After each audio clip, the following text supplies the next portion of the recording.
So let's talk about the big lie, the big liar, and why justice must come for Donald Trump. And it will, because justice matters.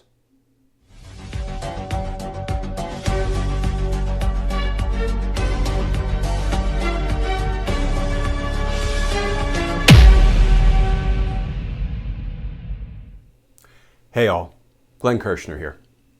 So Donald Trump and his fawning supporters in Congress continue to push the big lie, the treasonous lie, the anti-democratic lie. And now, courtesy of some reporting today in the Washington Post, we've learned that the big lie itself was cooked up in an airplane hangar in Texas 2 years before the election was even held. The big lie is nothing more than a tactic, a political dirty trick designed to cast aside the will of the American voters in favor of corruptly keeping Donald Trump in power. Here is how the article in today's Washington Post begins. The making of a myth. They talk about a guy named Russell J. Ramsland Jr. Russell J. Ramsland Jr. sold everything from Tex-Mex food to light therapy technology. Then he sold the story that the 2020 election was stolen from Trump. Key elements of the baseless claim that the 2020 election was stolen from President Donald Trump took shape in an airplane hangar in Addison, Texas, 2 years earlier, promoted by this guy, this Republican businessman, who has sold everything from Tex-Mex food in London to a wellness technology that beams light into the human bloodstream. Where have we heard that before? Hey, let's shine a very powerful light into the body and, kill the COVID.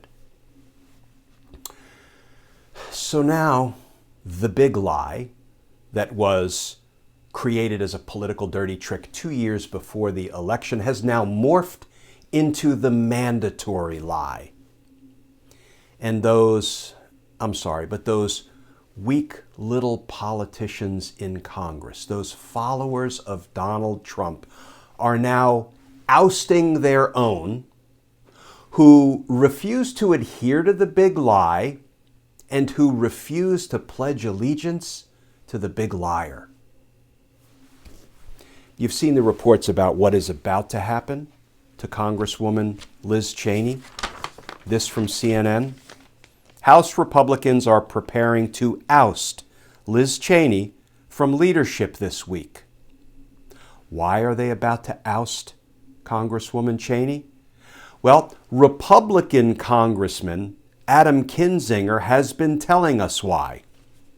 Kinzinger rips GOP colleagues for push to oust Cheney, saying, "This is lie versus truth."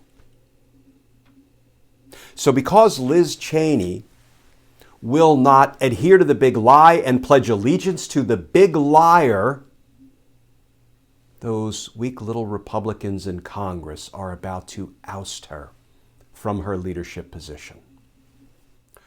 So folks, a couple of observations about all of this.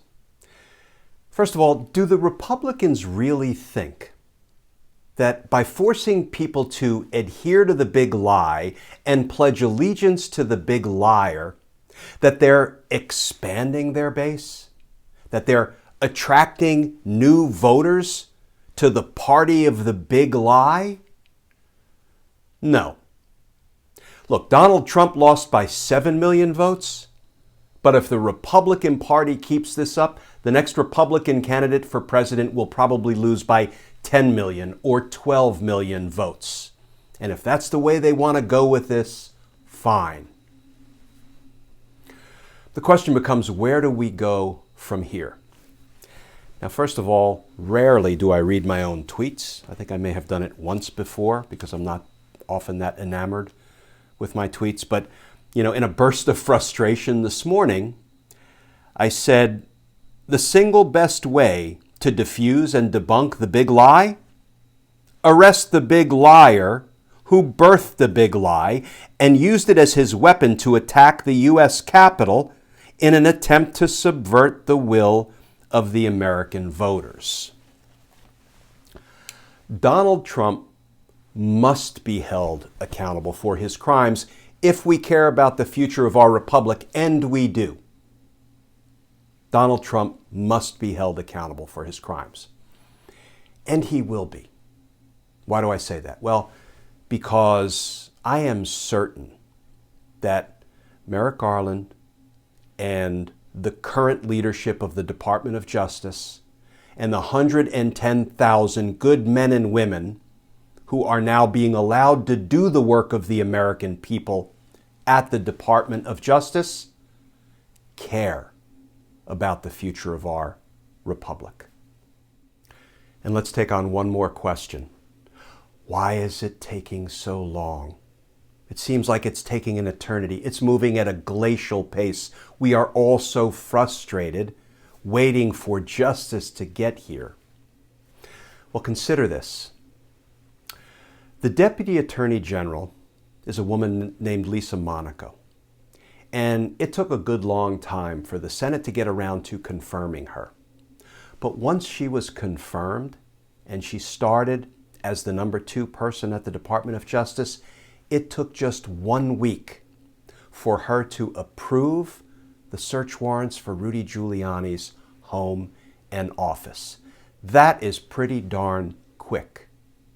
That is a really good indication that now that the leadership pieces are in place at the Department of Justice, and now that the 110,000 men and women of the Department of Justice are being permitted to enforce our laws, to serve the American people, rather than to protect and serve a criminal president and his associates, now that the Department of Justice is doing what it is supposed to be doing, it's coming, folks. Justice is coming. And justice matters. Don't lose heart. Don't lose hope. Don't lose faith. I would say don't get frustrated, but I am so dang frustrated. But we're going to get there. We're going to get there. As always, folks, please stay safe. Please stay tuned. And I look forward to talking with you all again tomorrow.